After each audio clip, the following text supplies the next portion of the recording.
Kita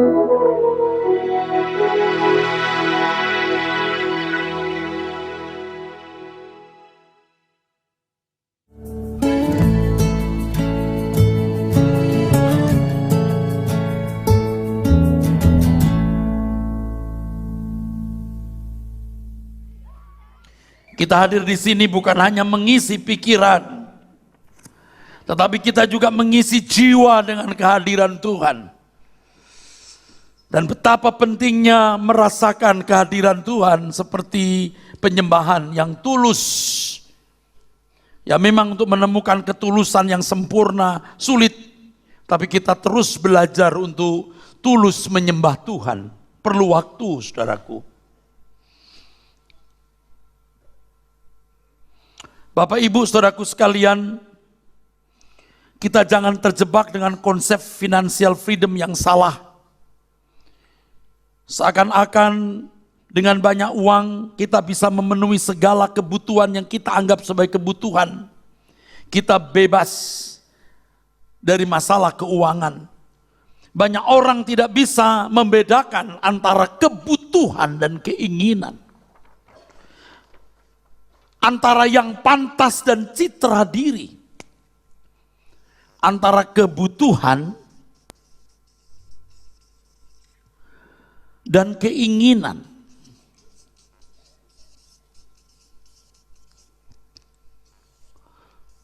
Keinginan manusia itu seperti sumur yang tidak memiliki dasar, not bottom line, but bottomless.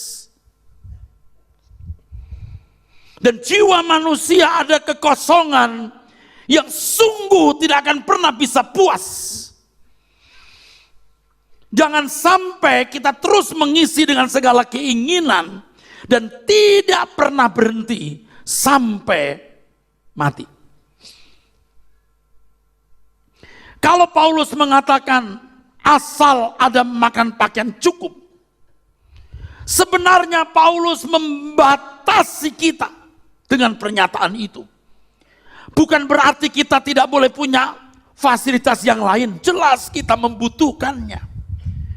Tetapi saudaraku, lebih dari yang kita makan untuk hidup hari ini, lebih dari baju yang kita kenakan untuk menutupi ketelanjangan tubuh kita, semua kita rela gunakan untuk Tuhan atau rela kita tinggalkan suatu hari. Kita meninggal pun juga tidak membawa apa-apa. Ingat saudaraku sekalian, tidak ada yang kita bawa. Tolong diingat terus.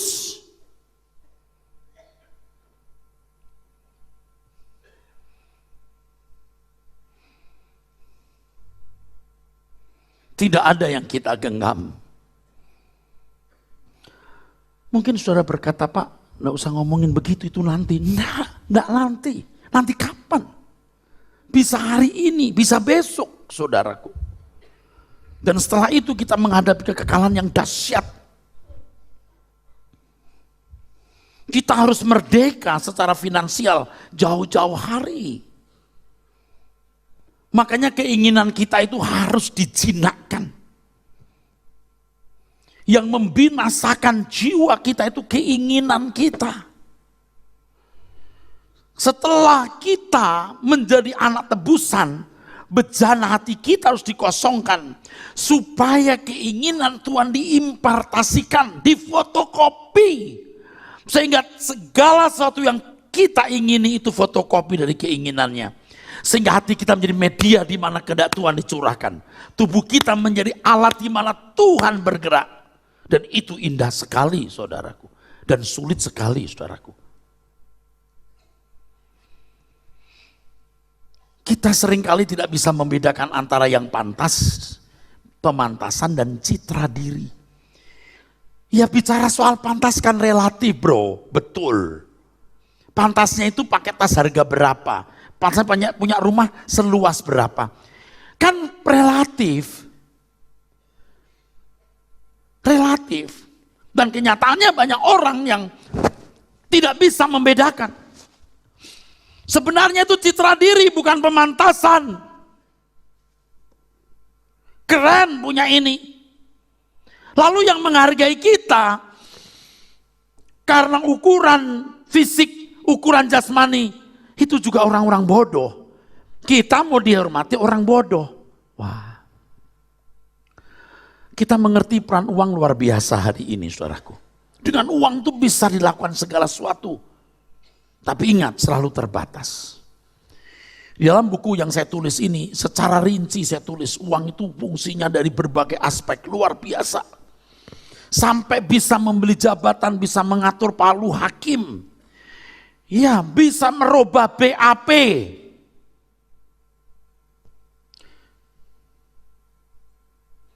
BAP polisi bisa dirubah. Bisa.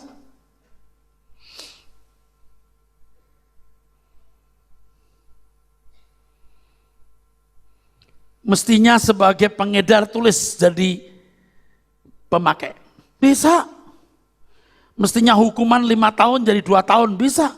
Dipotong remisi-remisi terus bayar sana bayar sini jadi 6 bulan.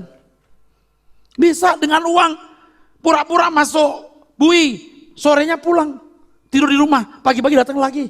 Siapa tahu diperiksa dari kehakiman nanti. Uang itu bisa buat banyak hal. Siapa orang yang tidak terikat dengan uang? Ada orang yang mau merdeka secara finansial, kerja keras. Nanti kamu kalau udah umur 5 tahun pensiun. Tinggal jalan-jalan, menikmati hidup. Bukan saudara yang tolol ya orang ini ya. Tolol. Ini kalau saya ada yang tersinggung, saya sini deh. Ini jangan, sini. Tolol. Kenapa lu pensiun umur 50 tahun? Kadang-kadang umur 50 tahun belum bisa pensiun, harta belum banyak. 60 tahun, kenapa umur 60 tahun? Tinggal 10 tahun lagi, 70 tahun kamu pensiun. Pensiunmu bukan di bumi, di langit baru, bumi baru. Dalal. Anda tepuk tangan dan mikir maksudnya apa? Ngerti nggak pensiun kita itu lebih umur 70 tahun, tinggal 10 tahun kok. Kerja keraslah sekenceng-kencengnya. Waktu tutup mata kita baru pensiun. Jangan mengharapkan ketenangan. Memang setelah kita tua, usahakan kita tidak kerja keras seperti waktu muda. Karena kan banyak barang-barang kita sudah mulai expired. Mulai apa ya? Bukan kadaluarsa, udah mulai aus. Ini kaki kalau sudah tua kan mulai ngilu-ngilu. Kalau dulu waktu muda kita mau begini-begini, sekarang mulai krek. Waduh. Krek. Dulu kan bisa begini nih. Sekarang begini. Ya jangan kerja keras. Dulu kalau enggak tidur 2 hari saja kuat, sekarang kurang tidur udah bengek. Ngak-ngik. Nah, benar. Sekarang kan makin tua orang juga makin gak bisa menikmati hidup. Memang uang itu bisa segalanya, ya. Dalam kepuasan panseksualisme, yaitu kepuasan seks yang dianggap sebagai lambang kepuasan prima. Kuliner dengan makan minum. Wah, macam-macam lah saudaraku. Tetapi tetap terbatas. Tuhan mengunci. Tidak ada kekuatan yang tidak terbatas kecuali Tuhan. Kecuali Tuhan. Saudara punya uang, bisa membeli relasi dengan pejabat jenderal misalnya. Yang punya puluhan tentara, pasukan, dan kapan saja bisa minta pengamanan. Apakah dia bisa menjaga kita 24 jam? Nggak bisa. Nggak bisa, Pak. Nggak bisa. Dengan uang kita rasanya bisa berbuat apa saja. Oke. Hakim bisa dibeli mengubah hukum. Oke. Tetapi pernah kepikir nggak saudara, kalau saudara di hadapan pengadilan Tuhan, bisa apa? Nah, saya pernah memberitahukan kepada saudara yang belum saya kasih tahu. Karena biasa mengatur orang dengan uang, semua bisa beres dengan uang, semua hal bisa kita atur dengan uang, kita bisa meleset dengan bisa menghindarkan diri kesulitan. Sampai akhirnya Anda punya irama meremehkan keadaan, bahkan meremehkan Tuhan. Nanti bakal bisa deh, nanti bisa. Ini bahaya, Anda bisa ngerti maksud saya?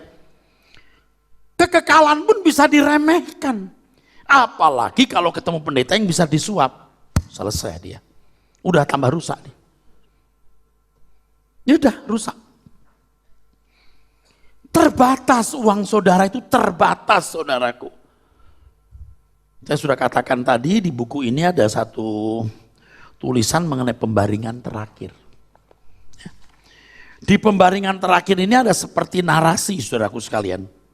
Narasi yang bagus untuk dibaca saudara. Narasi. Begini narasinya.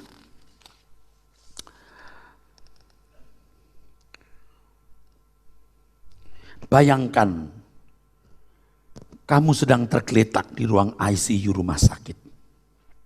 Hanya tinggal sepenggal nafas yang kita miliki. Sehingga membutuhkan alat bantu untuk bernafas. Tidak ada bunyi musik klasik atau lagu pop. Apalagi lagu dangdut, sakitnya hati ini. Sakitnya di sini, sini. Kalaupun bisa terdengar suara nyanyian, maka yang terdengar adalah nyanyian kematian. Seakan-akan semua penghuni ruangan ICU sedang mempersiapkan suatu paduan suara bersama, menyenandungkan nyanyian kematian. Anda belum pernah di sini? Aku pernah. Cuman sebentar. Terdengar suara alat-alat kedokteran secara monoton yang menopang nyawa orang-orang yang sedang sekarat, termasuk kita. Bunyi alat-alat kedokteran itu bisa membangkitkan perasaan ngeri. Pasien di ruang ICU tidak bisa membedakan kapan siang, kapan malam. Yang kita tahu, bila malam tiba, semua menjadi senyap. Tidak ada lagi hilir mudik orang-orang yang datang mengunjungi dan mendoakan mereka yang sakit. Biasanya doa-doanya pun juga doa-doa yang menyiratkan keputusasaan melihat kondisi pasien yang no hope. Kalau malam tiba hanya terdengar sesekali suster dan dokter berbicara pelan, setengah berbisik, dan terdengar langkah sandal dokter atau suster yang diseret. Karena udah malam bisa diseret. Sesekali terdengar langkah kaki keluarga pasien yang menengok anggota keluarga mereka yang sakit di tengah malam, atau pendeta Erastus yang siang sibuk malam baru bisa datang ke ruang ICU. Semakin malam suasana semakin senyap lagi. Nggak ada kata Erastus, saya tambahin aja. Semakin malam suasana semakin senyap lagi, seakan-akan kita sudah ada di kuburan. Ini pasti terjadi loh. Atau kemungkinan besar terjadi. Menengok ke kanan dan ke kiri hanyalah ranjang-ranjang pasien yang memiliki nasib yang serupa dengan diri kita. Tak terpikir adanya TV dengan sinetron yang berseri, yang selama ini menemani sebelum terlelap tidur ketika masih sehat. Kalau masih memiliki penciuman, yang dapat dicium hanyalah bau ruang rumah sakit yang syarat dengan obat-obatan. Tidak ada bau wangi parfum atau aroma kopi hangat. Dokter sudah memberi isyarat kepada keluarga bahwa keadaan pasien sudah tidak ada harapan. Dari pengalaman medis, kondisi seperti ini adalah kondisi akhir pasien. Nyawa tidak lebih dari beberapa hari atau bahkan hanya tinggal beberapa jam. Oleh karenanya dokter menyarankan agar keluarga bisa dikumpulkan. Barangkali pasien bisa merasakan kehadiran keluarga di sekitarnya, walau tidak mampu menggerakkan anggota tubuh sama sekali. Kalau bisa berbicara, maka kita akan berkata, temani aku, temani aku. Tetapi suara itu tidak bisa terdengar, sebab mulut pun dipenuhi selang untuk bantuan pernapasan dan makanan. Diharapkan pada waktu itu kita masih mampu berkata, Tuhan, Engkau sahabatku, temanilah aku. Setiap kita suatu hari pasti sampai pada pembaringan terakhir. Pembaringan terakhir adalah tempat tubuh direbahkan sebelum maut menjemput. Dan kita tidak pernah tahu di mana pembaringan terakhir kita.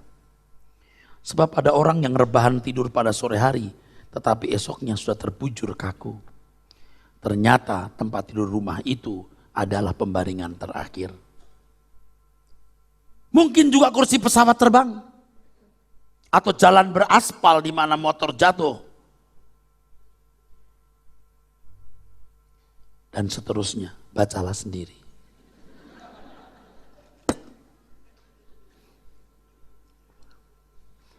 Makanya ya saudara, mungkin ada bagusnya kalau pembaringan tempat tidur sudah di rumah dikasih tulisan, ini pembaringan terakhirku. Supaya Anda tidak dibawa ke ruang ICU. Kalau pembaringan di ruang ICU itu mahal bayarnya, satu hari bisa 18 juta. Kalau di luar negeri sampai 40 juta di Singapura. Belum pengobatannya. Hanya ruangan dan beberapa alat medis yang melilit itu, saudaraku. Biarlah pembaringan rumah saja yang nyaman. Bukan VIP rumah sakit. VIP rumah sakit sekarang bagus-bagus. Ada yang VIP, ada yang VIP, ada yang super VIP ya. Super VIP. Mau di sana? Selamat jalan. Uang itu memang memiliki kuasa, tetapi terbatas. Dan uang itu bisa menipu. Waktu sakit gak disembuhkan. Ada berapa penyakit yang gak tersembuhkan ya. Pada waktu huru hara yang kita pernah alami tahun 1998 bulan Mei. Pernahkah sudah mendengar soal kapal Titanic tanggal 14 April 1912 yang mendekati tengah malam menabrak gunung es? Kapal ini disebut sebagai unsinkable, kapal yang tidak pernah tenggelam. Ternyata kecanggihan kapal yang dibangun oleh Harland of Wolff di Belfast ini tenggelam juga, saudaraku. Gelak tawa kebahagiaan dari 2.224 penumpang yang mayoritas orang kaya, bahkan para jutawan itu mati. 1.500 penumpang tak diselamatkan dalam ketakutan hebat dan mengalami hipotermia, kedinginan.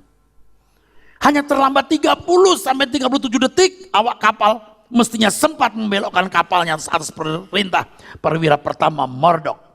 Tapi nggak terselamatkan. Cuman terlambat 30-30 detik. Kalau sempat saudaraku sekalian, wah selamat. Tapi rupanya saudaraku sekalian, nggak sempat. Nah penipuan seperti ini dikatakan sebagai mamon yang tidak jujur. Maksud Anda nggak mau merdeka dari ini? Kalau Tuhan mengatakan itu mamon yang tidak jujur. Dulu, walaupun saya di sekolah Alkitab, saya itu masih tidak tahu maksudnya mamon yang tidak jujur itu apa. Adikia, artinya juga evil, jahat, atau tidak bisa dipercaya. Hati-hati loh kalau Anda bisnis dengan orang kelihatannya baik, di suhu tertentu dia akan berkhianat. Ada teman-teman yang baik, kelihatannya setia sayang kepada kita, di suhu tertentu dia bisa berkhianat kepada kita. Demi uang misalnya, dia bisa berkhianat kepada kita. Pengalaman hidup ini sebagian saudara pasti alami. Anda ngerti maksud saya? Ngerti? Suhu tertentu dia berkhianat. Jadi nggak ada yang unlimited, nggak ada. Semua limited. Uang itu sangat limited. Ini tidak jujur artinya tidak bisa dipercaya di suhu tertentu. Padahal kita pasti melewati suhu itu. Tepuk tangan untuk kebenaran ini. Padahal kita pasti melewati suhu itu. Katakan amin. Ngerti saudara sekalian? Kita pasti melewati suhu itu. Lewat dari suhu itu, dia berkhianat. Dengan kejamnya, saudaraku. Ketika di pembaringan terakhir paling tidak, atau waktu pesawat mengalami guncangan, atau waktu di laut mau tenggelam, atau berbagai masalah lain, uang itu berpaling dan meninggalkan saudara dengan kejam. Anda bisa mengerti? Mengapa kita tidak mulai sekarang saja? Engkaulah perlindunganku, tempat berteduh Jadi dari jauh-jauh hari kita mulai berkata, Tuhan Engkau perlindunganku, uangku boleh banyak dan memang harus banyak untuk melayani Engkau. Tetapi ini tidak bisa menjadi sandaranku, sandaranku Engkau Tuhan. Jangan sombong. Kalau orang sudah mulai mengandalkan uang, lihat, dia senang-menang, dia mau cari hormat, dia mau jadi Tuhan bagi samanya, dia mau mengatur orang lain dengan duit. Pasti lihat gejalanya. Tapi hari ini kalau kita sadar bahwa kekuatan uang terbatas, kita dengan tulus berkata, Engkaulah perlindunganku, tempat perteduhan dari serangan musuh di dalam bahaya. Kau batu karangku teguh. Jadi sekarang ini walaupun uang kita banyak, kita seakan-akan gak punya uang. Kalau tadi seakan-akan kita tidak punya uang karena semua milik Tuhan, amin. Sekarang kita seakan-akan gak punya uang karena kita tidak menggantungkan semua perlindungan kita pada uang itu. Nangkep maksudnya? Dua hal ini saudaraku. Engkaulah persembunyianku dan tetap menjaga atas kesesakanku dalam pencobaan.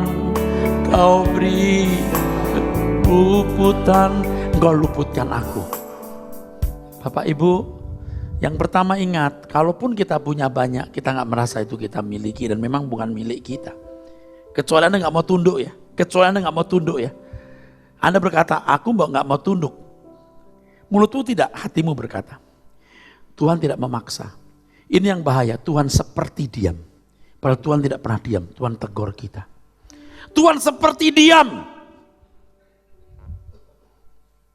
Jadi kekuatan uang itu terbatas. Walaupun kita punya uang, jangan tenggelam dengan uang. Jalan-jalan melulu, tidak pernah belajar kebenaran. Belanja ini, belanja itu, senang. Mau nambah harta, tidak memberi waktu untuk Tuhan. Belajarlah kebenaran. Sediakan tiap hari minimal 30 menit duduk diam di kaki Tuhan. Biar uang saudara banyak. Mari saudara bergantung kepada Tuhan. Penyakitnya banyak orang kalau lagi tidak punya masalah uang banyak, gak serius mencari Tuhan. Tapi kalau punya masalah, baru cari Tuhan dengan serius. Dia menyamakan Tuhan dengan ban serep. Kalau ban pecah baru, mana serepnya? Ini orang-orang selingkuh. Yang sungguh-sungguh tidak menghargai, tidak menghormati Tuhan. Dan tidak menempatkan Tuhan di tempat yang pantas. Nah, perasaan aman palsu yang kita miliki hari ini, saudara, disadari.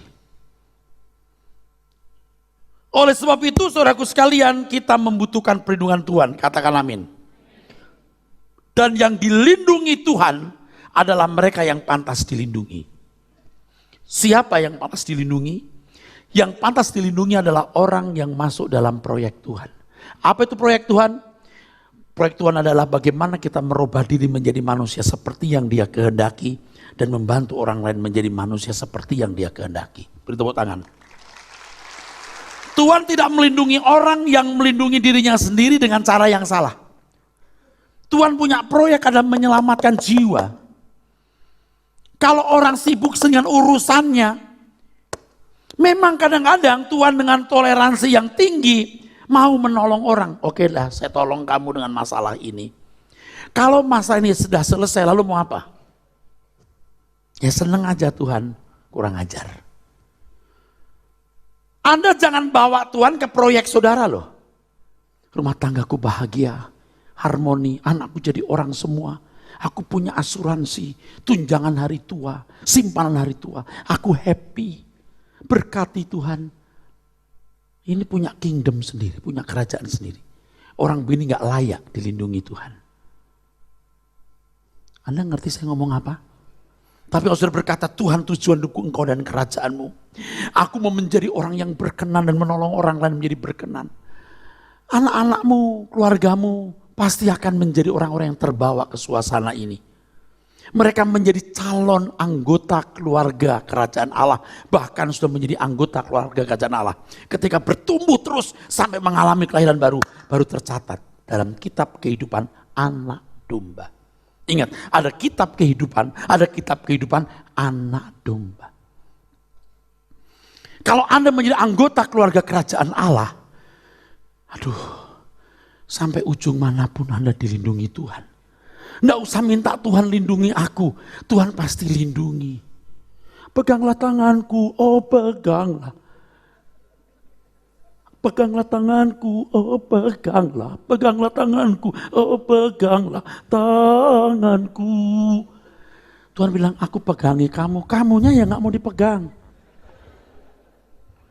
Kamu tuh licin kayak belut masuk oli. Belut sudah licin, masuk oli lebih licin lagi, coba loh. Kalau sudah seneng gak punya masalah gak ke gereja. Ya saya nggak mengatakan gereja itu orang pasti benar. Tinggal gerejanya itu gimana, lalu ya tinggal apa motifnya ke gereja tersebut.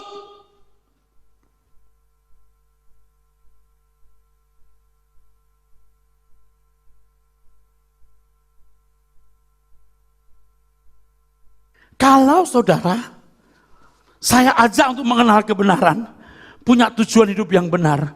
Anda tahu nggak? Saudara saya ajak untuk hidup dalam perlindungan Tuhan. Sebab kalau saudara mengerti proyek Tuhan, tujuan keselamatan, biar pendeta paling sakti di dunia tidak bisa melindungi saudara. Saya pun dengan segala kehebatan, pendeta manapun dengan segala kesaktian, kesucian dan kesalehannya tidak bisa melindungi jemaat. Jemaat itu sendiri yang harus terlindungi oleh Tuhan kalau dia hidup dalam kebenaran Tuhan. Kok Pak Eras di gereja jarang ya doain kami punya masalah? Kamu pantas enggak didoakan? Kalau kamu anak Tuhan, kamu pun tidak usah didoakan. Kamu dilindungi. Kita harus saling mendoakan, amin. Tapi jangan kau pikir aku itu jadi wakil Tuhan, lalu enak aja tolong ya. Temen gua loh. Ini loh banyak orang itu kayak menunjukkan dia sama Tuhan tuh hopeng, deket, intim. Pokoknya akrab. Wah, lu kan gak akrab sama Tuhan, gue yang akrab. Ntar gue doain ya. Lu gak akrab kan? Aku akrab. Aku tahu nomor PIN PB-nya.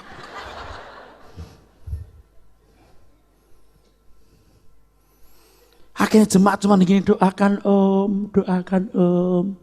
Tolong ya, salam buat Yesus ya om. Padahal Tuhan di samping dia. Bayangkan kalau saya bilang begini nih. Pak Paulus salam ya buat Pak Beni ya. Salam buat Pak Beni. Loh dia di sampingmu kok pakai salam loh. Paham gak saudara? Lalu kalau Pak Paulus mau nipu saya bilang, tenang Pak, saya ketemu Pak Beni, ntar saya sampein salamnya. Tolong ya salamin ya. Pak Beni kan deket Bapak kan, salam ya buat Pak Beni.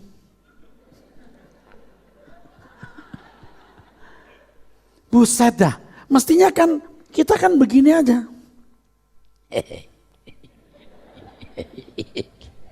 Ini bukan jeruk makan jeruk ya.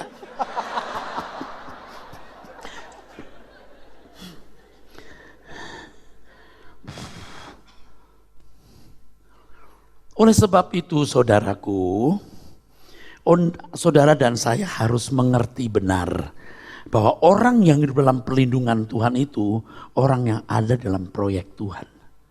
Di luar proyek itu engkau gak layak, gak pantas dilindungi. Kedengarannya kejam loh ini, tapi ini harga diri Tuhan. Ini harga dirinya Tuhan, jangan melecehkan Tuhan. Jangan karena supaya jemaat ke gereja lalu kita begitu, Tuhan akan melindungi, saya doakan masalahmu. Jangan membuat murah Tuhan, dia memang, maaf, jangan membuat Tuhan murahan. Dia murah tapi tidak murahan.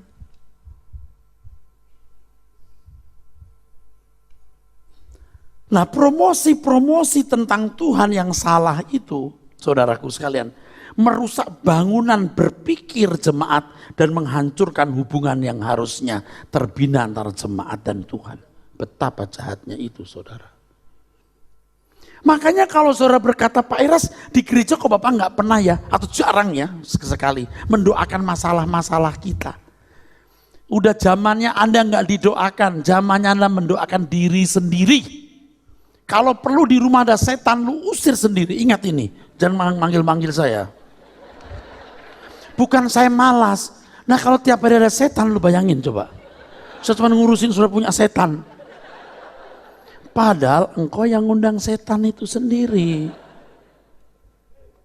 Saya bukan gak mau diundang, aku mau untuk hal tertentu mau.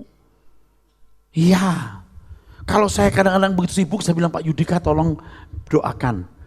Nah selanjutnya Anda mesti belajar untuk bisa ngusir sendiri. Anda bisa lah ngusir sendiri. Ya. Gak ada yang amin. Oke, amin.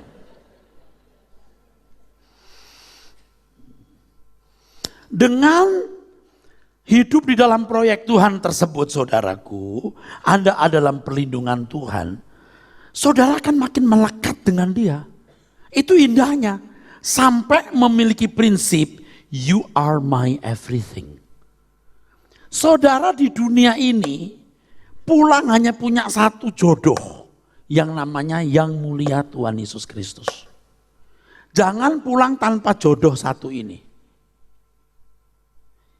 Jodoh saudara itu, maksud saya itu istri suami, itu nggak lama. Salah satu pasti akan meninggal dulu atau sementara hidup aja bini ditinggal, nggak jelas dia hilang dari peredaran seperti meteor. Saudara harus punya kekasih. Jadi dengan berlindung itu bukan hanya mendapat perlindungan, punya keintiman. Ini cara Anda merdeka secara finansial. Kalau sampai uang Anda tidak terbelenggu oleh uang, Anda terbelenggu oleh Tuhan, Anda baru bisa merdeka. Nah kadang-kadang orang nyanyi, hanya kau milikku di surga.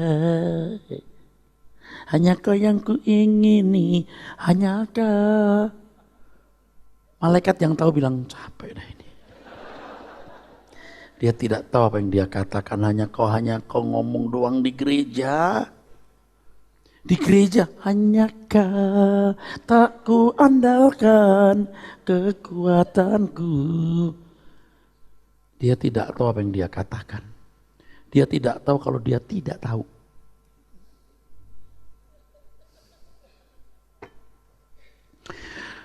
Dan, mau dengar? Dan keintimanmu dengan Tuhan itu martabatmu. Martabat sebagai anak Allah. Aku diciptakan untuk bermartabat. Martabat sebagai anak Allah dengan hubungan yang intim dengan Tuhan. Dan keintiman itu membangun karakter Kristus dalam hidupku. Ada impartasi. Sebab seperti Kristus itu macam apa itu sebenarnya abstrak. Rendah hati dong. Rendah hati itu apa? Abstrak. Lemah lembut dong. Lemah lembut itu abstrak. Beberapa kali saya kasih tahu loh. Saya ulang lagi ya. Lemah lembutnya orang Jawa dengan orang Batak itu beda. Orang Batak kalau ngomong kan begini. Hoi, tu dia ho. Unang mangan ho. Mangan. Unang maila. Mangan. Orang Jawa kan, sampun dahar, monggo nji. Ayo lebih kasar mana ini? Orang Batak naik mobil, lalu ada anak kecil yang naik sepedanya siksak, hampir nabrak. Unang merojong-lojong pak, unang merojong-lojong. Kasar kelihatannya, kalau orang Jawa nggak gitu, dia diem. Asu.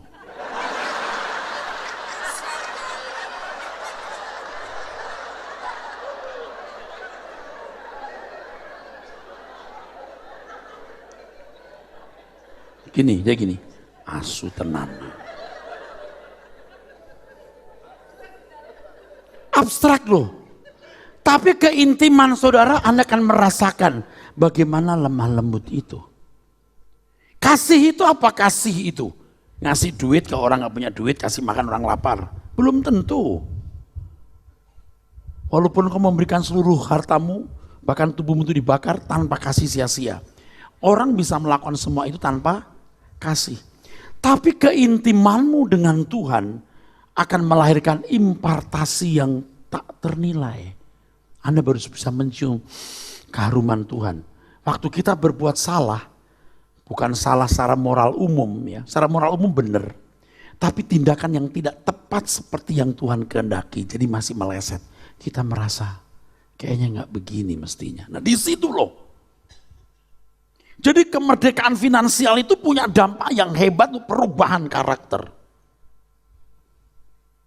Bayangkan saudara, betapa hebat saudaraku. Dan perubahan karakter itu martabat saudara. Bukan di sini. Bukan di kalung. Nah orang kalau sibuk belum pakai kalung, belum punya mobil. Sakitnya itu. Di sini sakitnya. Lagunya gimana sih itu?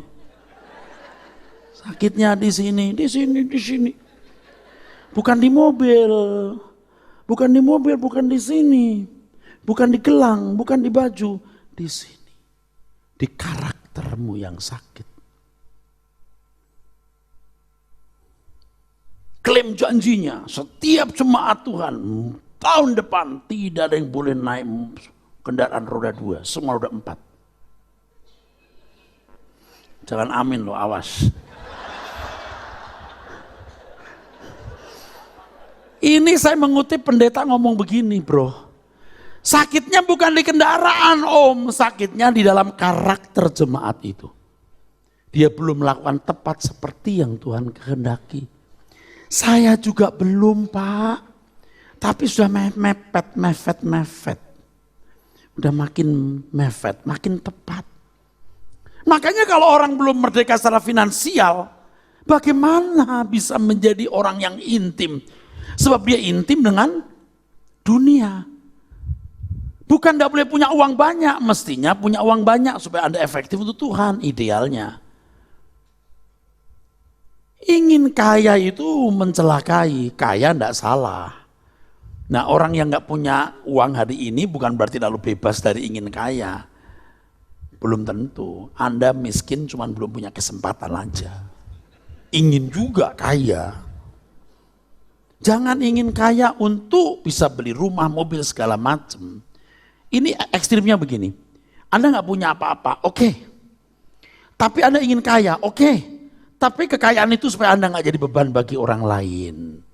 Supaya saudara-saudara sekalian itu bisa memberkati sesama. Itu benar, tapi jangan nipu Tuhan loh. Tuhan kalau engkau kasih aku mobil, aku besukin jemaat, swear. Kamu janji puak Tuhan ya. Tuhan kalau engkau berkati usaha ini, aku mau mendukung pembangunan gereja. Nggak usah begitu, jangan nunggu kaya. Sekarang aja hatimu diberikan untuk mencintai dia. Pak Pendeta doakan ya kalau saya goal nih tender ini, Bapak nanti gereja saya bangun. Nggak usah nunggu. Nggak usah. Nggak lu bangun juga nggak masalah. You punya hati bener dulu, selamatkan itu. Saya sudah lihat orang-orang yang nggak bisa selamat rasanya. Jadi menggampangkan Tuhan saudaraku. Itu martabatnya rendah. Saya mau tanya saudara, kira-kira martabat saudara rendah atau tinggi? Saudara bisa bahasa Indonesia enggak? Kalau ditanya kira-kira pertanyaan yang agak memojokkan pura-pura bego loh. Saudara martabatnya tinggi atau rendah? Loh ini kenceng banget. Ini yang ngomong rendah ini cepat sembuh nih saudaraku sekalian. Dia menyadari keadaannya. Berbagai orang miskin di hadapan Tuhan, kan dia akan diperkaya. Ada orang yang merasa diri hebat, luar biasa. Katakan sebelahmu kamu luar biasa. kamu luar biasa. Sebelahnya, kamu juga luar biasa. Wah, lalu ditanya, apanya luar biasa? Nggak tahu. Aduh. Tapi itu terjadi di gereja hari ini. Saudara, apa kabar? Katakan luar biasa. Jangan ulang. Itu kebiasaan luar biasa. Maksudnya luar biasa itu apa? Itu semua itu bohong, gak dewasa. Kayak anak sekolah minggu. Aku seorang kapiten, mempunyai pedang panjang. Kayak anak-anak, bukan anak sekolah minggu, anak-anak kecil, pedang panjang, kemoceng. Kapitan itu apa juga gak tahu, jangankan anak sekolah minggu. Maaf, anak-anak. Anda nih gak tahu sebagian apa itu kapitan. Ayo, gak tahu kan? Coba kapitan itu apa? Yang tahu-tahu, yang nggak tahu banyak ini. Iya, gue nggak tahu juga sih. Pelukismu agung. Kok bisa dilukis? Emangnya tuh lukisan kayak spidol. Nah, itu dia nggak ngerti. Aduh. Apalagi tuh orang buta, bintang kecil. Lu belum lihat, lu jangan nyanyi.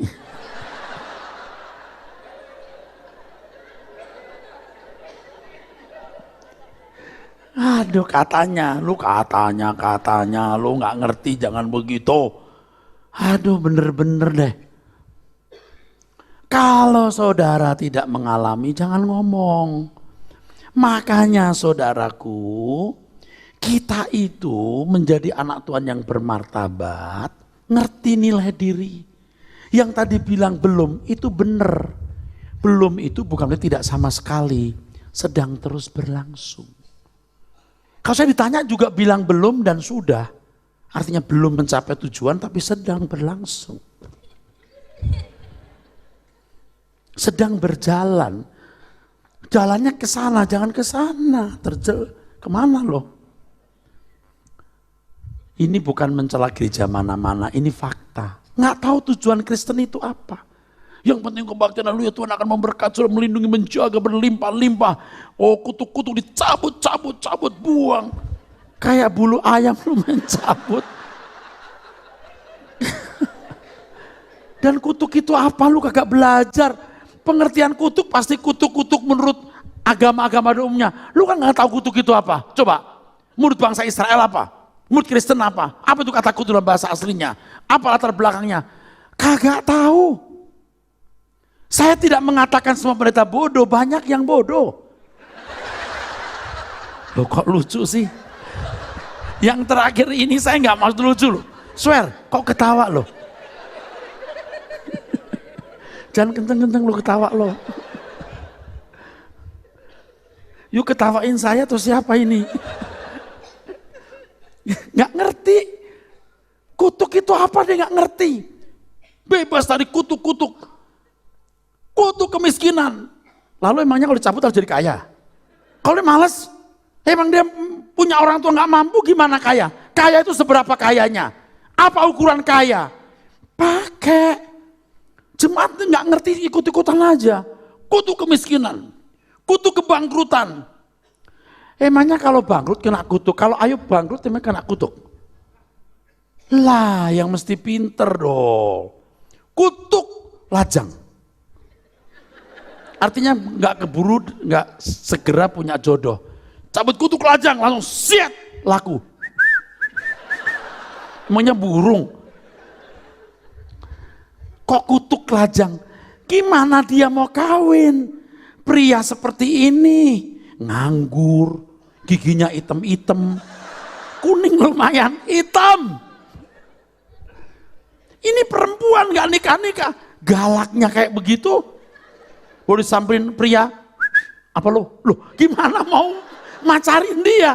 Udah gitu bau ininya, waduh, 10 meter juga set. Orang bisa begini bro. Beresin dulu itu galaknya. Pakailah itu langkuas.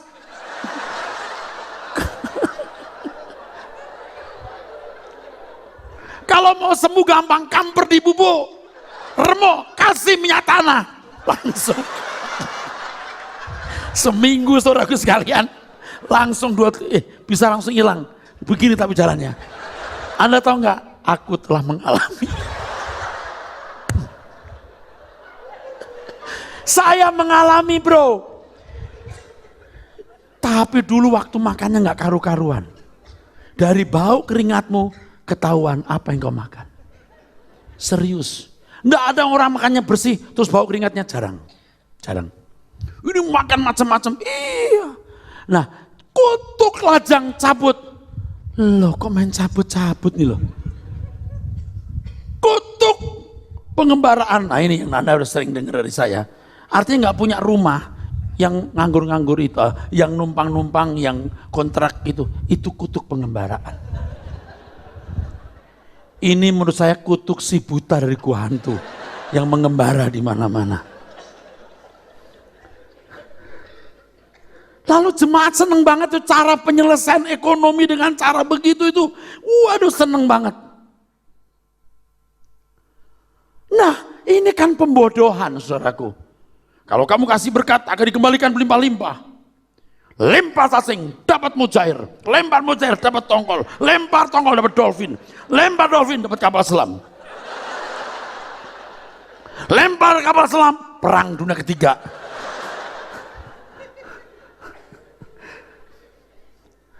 Ini maksudnya apa? Ini loh. Aduh, martabatmu itu bukan di banda. Lalu Tuhan cabutin kemiskinan lalu terhormat.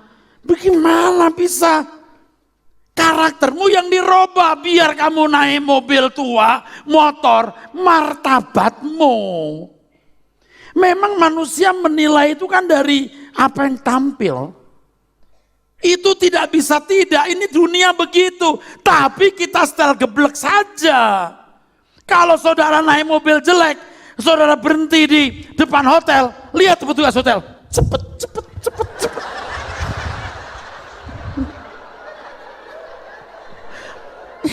Mobil sudah 20 tahun you pakai, lalu mau parkir depan hotel, dibunuh lo mau satpam. Tapi kalau mobil bagus, satpamnya langsung begini.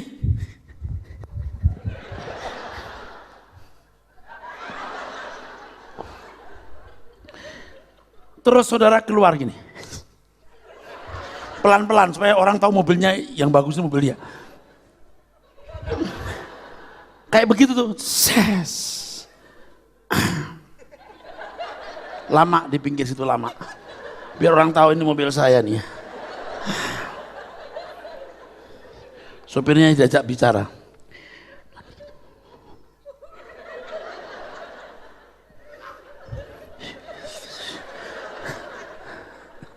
Udah? Jamnya 10 miliar. Kayak mau lelang tolol. Udah gitu, terus ininya.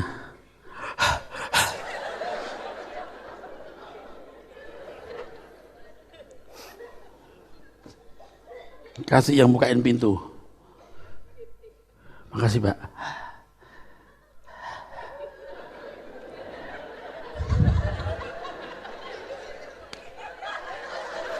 Tahu nggak? Mirip topeng monyet.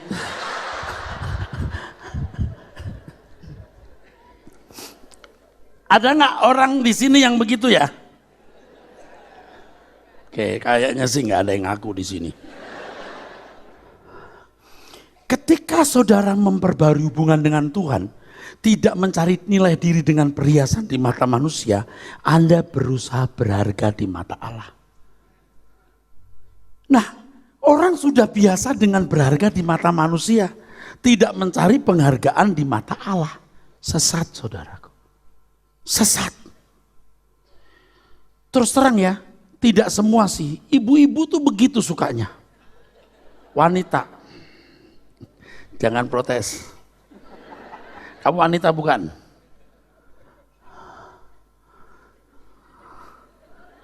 Ini kalau ibu-ibu ditegur gini, laki-laki juga. Lu jangan tunjuk-tunjuk suami, ini perusahaan perempuan. perempuan itu yang modelnya kan macam-macam, cari nilai diri. Pria juga lah. Tapi perempuan aja ya, itu dari jalannya udah ketahuan cari perhatian. Dia begini, banyak orang sini.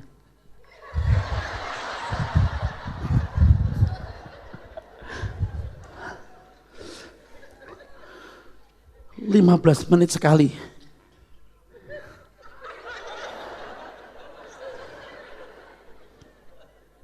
"15 menit, tit, dia kasih alarm, tit." Iya, kacanya. Oh, giginya ada yang merah-merahnya. Tit. Tit. Itu malaikat begini, "Tuhan, izinkan saya tabok."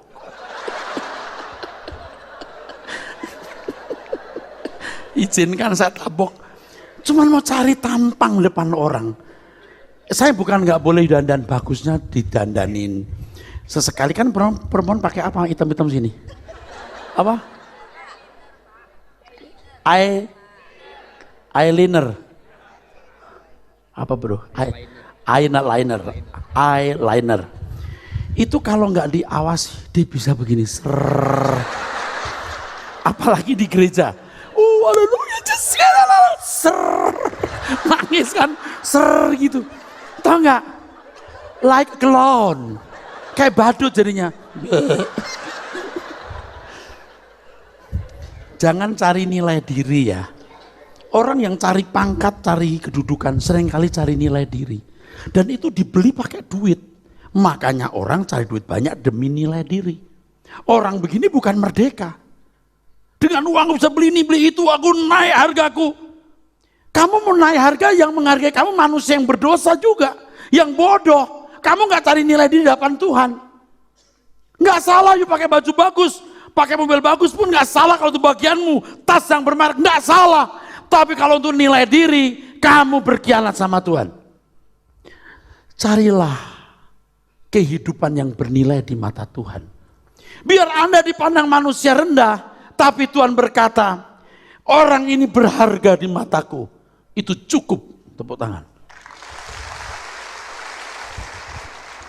Yuk kita membuat kita berharga di mata Tuhan. Kita berkata, Tuhan kau berharga di mataku. Tuhan juga berkata, kamu juga berharga di mataku.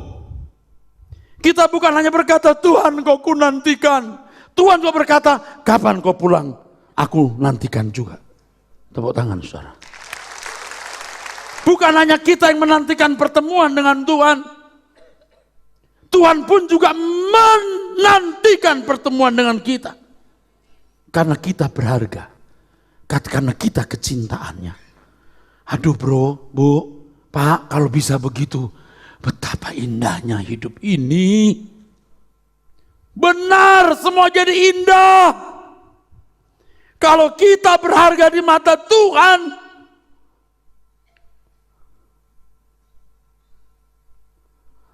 kita menjadi kesenangan Tuhan dan kesukaannya. Lewat 10 menit, terima kasih.